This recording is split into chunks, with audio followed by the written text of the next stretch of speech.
for DJ Rocky's Secret Files.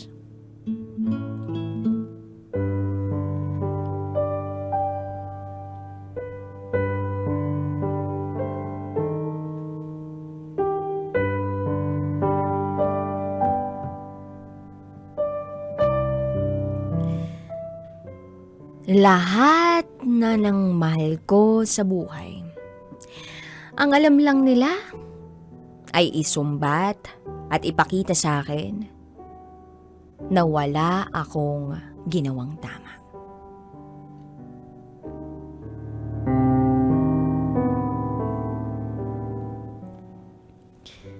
Hi DJ Rocky. Itago mo ako sa pangalang Bella. And this is my secret file. Graduate po ako sa kursong Education, major in preschool. Pagkatapos kong mag-aral, ay agad akong nagkatrabaho as cashier sa isang imported na tsokolate na kumpanya. Mababa lang ang sahod, pero kinaya ko para sa pamilya ko. Tapos, kahit ganun ang kalagayan ko, tuloy pa rin ako. By the way, meron akong sakit na asthma. Kinaya ko lahat ng hirap at pagod para sa pamilya ko, para may pagmalaki nila ako. Pero kulang pa rin eh. Hanggang sa nagtrabaho ako sa Pampanga, okay naman ang sahod ko. Then, meron akong nakilala. A fam. Na-in love ako ng sobra-sobra. Ginawa ko ang lahat-lahat para sa kanya. But one time, nagkagulo kami. Pumunta siya sa bar, may nakilala siyang babae na itago natin sa pangalang Lynn. Si Lynn, isang maganda, parang Barbing babae.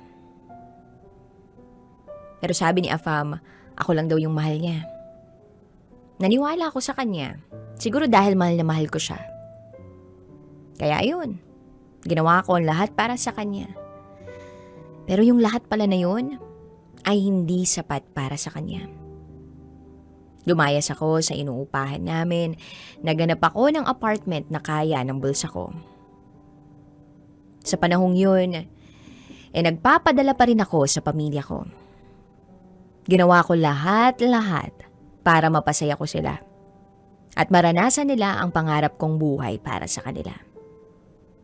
Pagkatapos ng ilang buwan, nakilala ko si James. Isa rin siyang afam. Mabait at mapagmahal siya sa mga magulang niya. Then year 2020, nagsama kami. Dahil na rin sa nag-ECQ at gusto namin na mas lumalim pa ang pagmamahala namin. Okay naman ang relasyon namin. And by the way, tumutulong siya sa mga kaibigan at mga taong malalapit sa kanya.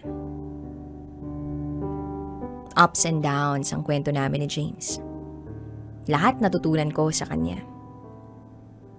Minsan nga, naiisip ko na bakit parang wala nang natitirang pagmamahal para sa sarili ko. Then last year, dumating ang isang mabigat na pagsubok. Pinalaglag ko ang mga anak ko.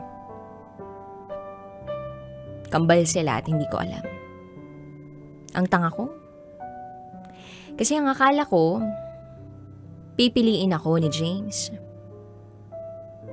Palaging sinasabi ni James sa akin na hindi raw ako handang maging ina dahil sa sakit ko. May asthma ako at meron pang sakit sa puso. Ang buong akala ko mahal niya ako. Nung hindi na ECQ, kumuha ako ng sarili kong apartment. Matapos kong ipalaglag ang anak ko. Pumupunta pa rin ako kay James. Pero nalaman ko na meron na siyang pinapupuntang iba't ibang babae. Na-stress ako ng sobra. At muntik ko nang kitilin ang buhay ko. Umuwi ako ng probinsya namin para makapag-isip. Humingi si James ng pagkakataon. At sabihin na nila na tanga ako, pero mahal ko siya. At nakipagbalikan ako. Until this year, Feb 14, 2021. Nagalit siya sa akin. Kasi, yung isa kong ex, nagchat-chat pa rin. Akala niya gumagawa ako ng kalokohan. Pero, ang hindi niya alam, hindi nga ako lumalabas ng bahay. Dahil sa pagluluksa ko pa rin sa anak kong kambal. Pero hindi siya nakinig sa akin. At iniwan niya ako. Ginawa ko ang lahat para maging okay kami. At maging masaya siya. Pero hindi pa pala sapat. Durog na durog ako. Dahil hanggang ngayon, pinagsisisihan ko ang mga mali kong desisyon. Na sana pinaglaban ko ang mga anak ko. E di sana, buhay pa sila hanggang ngayon. Sa ngayon, nandito ako sa pamilya ko. Kaya lang, hindi ko mawari kung bakit ipinapakita o pinaparamdam nila sa akin na wala akong kwentang anak. Na wala akong silbi. 2 buwan na ako rito.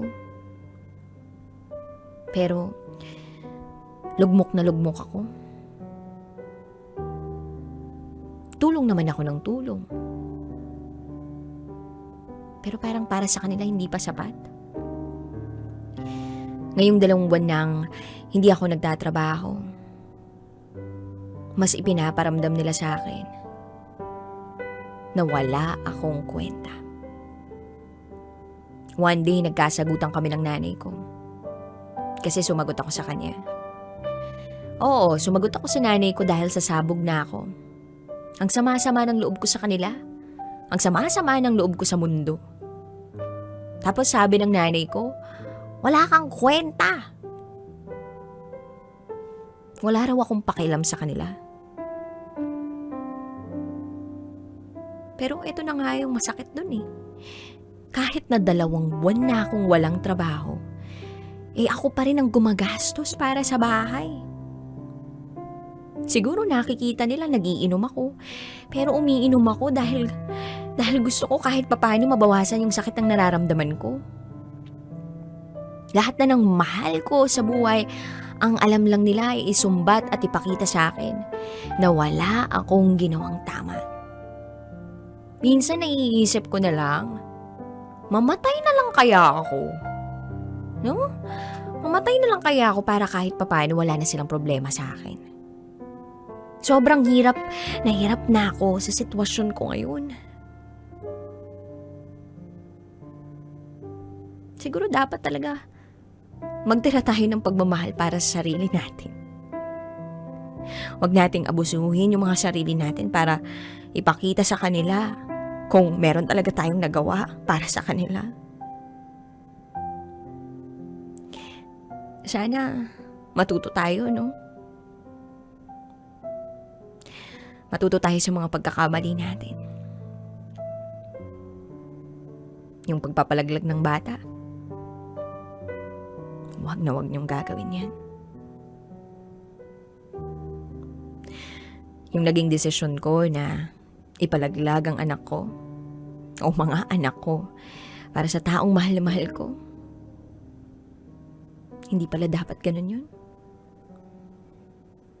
Wala namang kasing kasiguraduhan kung pipiliin kayo ng taong mahal ninyo. At sa pamilya ninyo, at sa mga magulang dyan, sana huwag niyong sabihin sa mga anak ninyo na sana mamatay na lang sila. At sana unawain ninyo ang mga anak ninyo na kung minsan man hindi man sila showy, mahal nila kayo.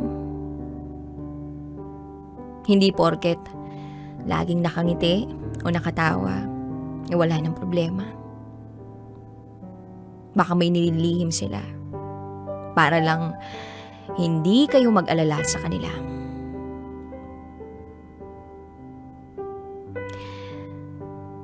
Nanginginig akong sumusulat.